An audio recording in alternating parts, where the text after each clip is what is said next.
What makes a good camera? Excellent usability, fast performance, fantastic image quality, incredible color science and a good price. Welcome to the Fujifilm X-T3 in 2020. Here we go!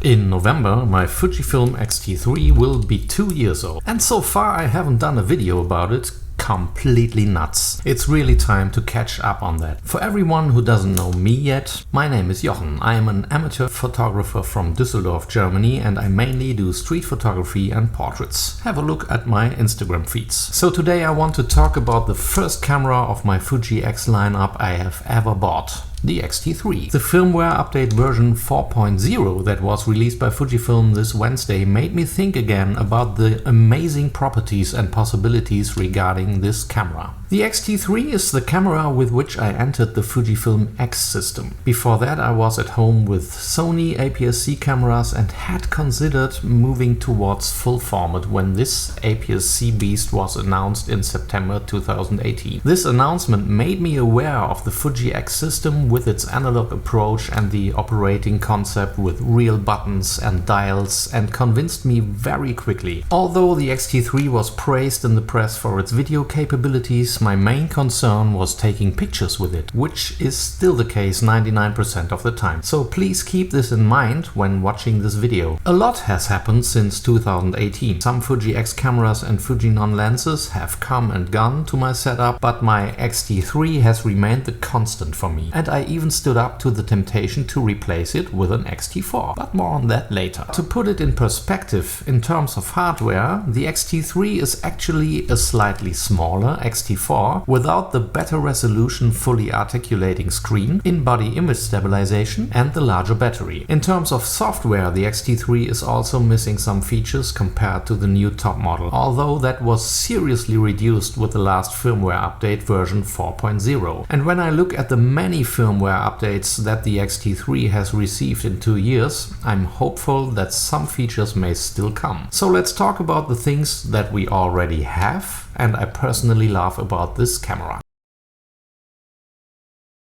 Well, there are actually cameras in the Fuji X system that I like more than the X-T3 in terms of design. This includes above all the rangefinder models like the X Pro 3 and my beloved X100V. Even the X-E3 suits me better than this DSLR style camera. Don't get me wrong, I really like this design. I just like the other ones even more. But in terms of usability, really no camera that I have ever held in my hands can compete with the X-T3.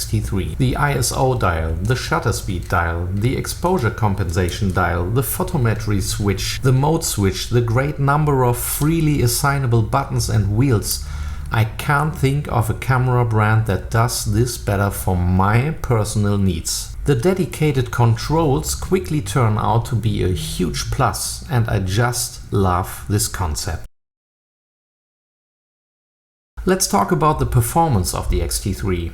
That usually means internal processing and autofocus. Both were really good before the last firmware update. Never at the top, as it is always claimed by Sony regarding AF, but more than sufficient for me. As for the last firmware update, I can only refer to a short self-test and what I saw here on YouTube. But the autofocus seems to have now reached the same speed, reliability and low-light performance as with the X-T4. In addition, the focus range limiter is a new feature.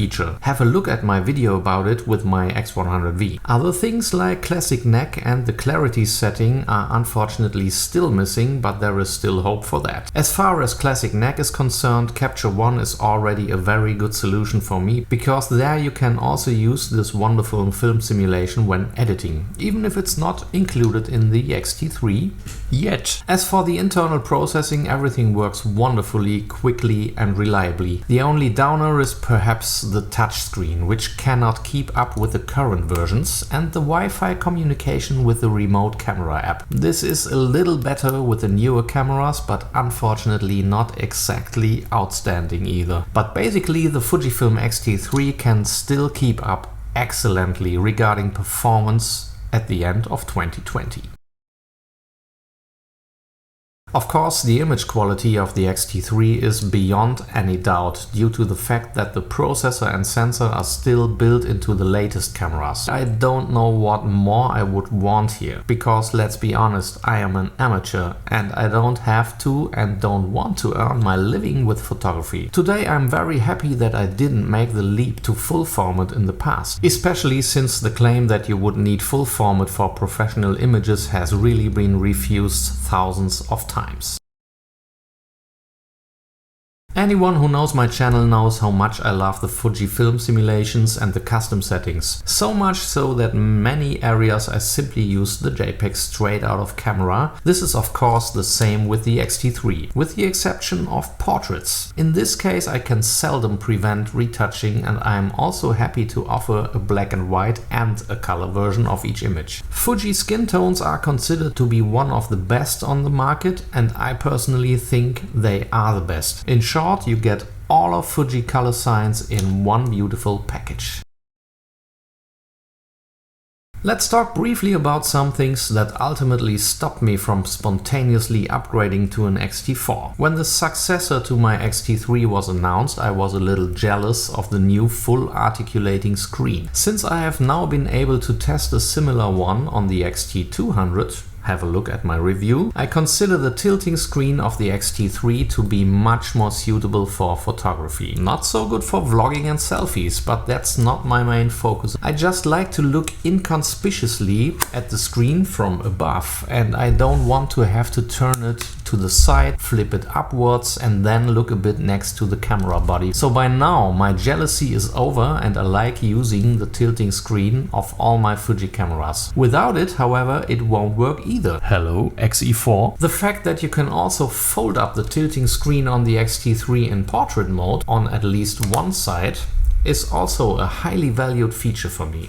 Regarding battery life, as I said at the beginning, I mainly do portraits and street photography. I started both with the X-T3 and I'm still doing it, even if the X100V has now clearly gained the upper hand in the street area. When it comes to street photography, battery life is not critical to me. Most of the time I can get by with 1 or 2 batteries at most. It looks different at a portrait shoot or at events, because I don't even want to think about changing the battery there. Here I always use my favorite accessory, the battery grip. Not only that I'm equipped with a total of 3 batteries then, but because it offers me additional control elements in portrait mode to be able to take photos comfortably. And that makes another argument in favor of switching to an X-T4 obsolete, even if the X-T3 with grip is of course much bulkier and heavier. But you almost have the feeling of working with a GFX camera. Of course I would prefer a camera with IBIS. But as is well known, the topic is not that important for photography, for the following reasons. Of course, there are always occasions, for example in low-light situations, in which stabilization would be good, but personally I get along very well with my 16-80 f4, which has OIS. I am convinced that IBIS will be standard at Fujifilm in the future, and I am looking forward to it, but I haven't missed it much in my X-T3. Everything else with my X-T3 is absolutely perfect for me. 2 card slots, focus points that cover the entire sensor area, weather sealing, a huge selection of great lenses and so on. And now this camera is also available at an outrageously low price, which is justified in any case. You should think carefully about what you really need.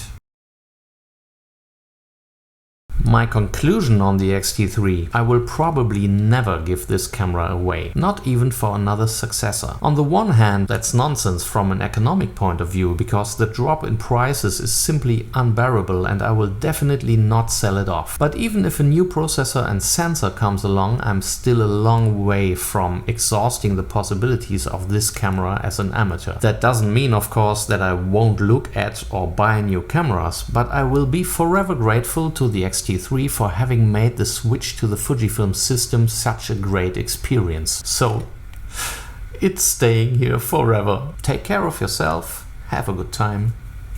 Ciao.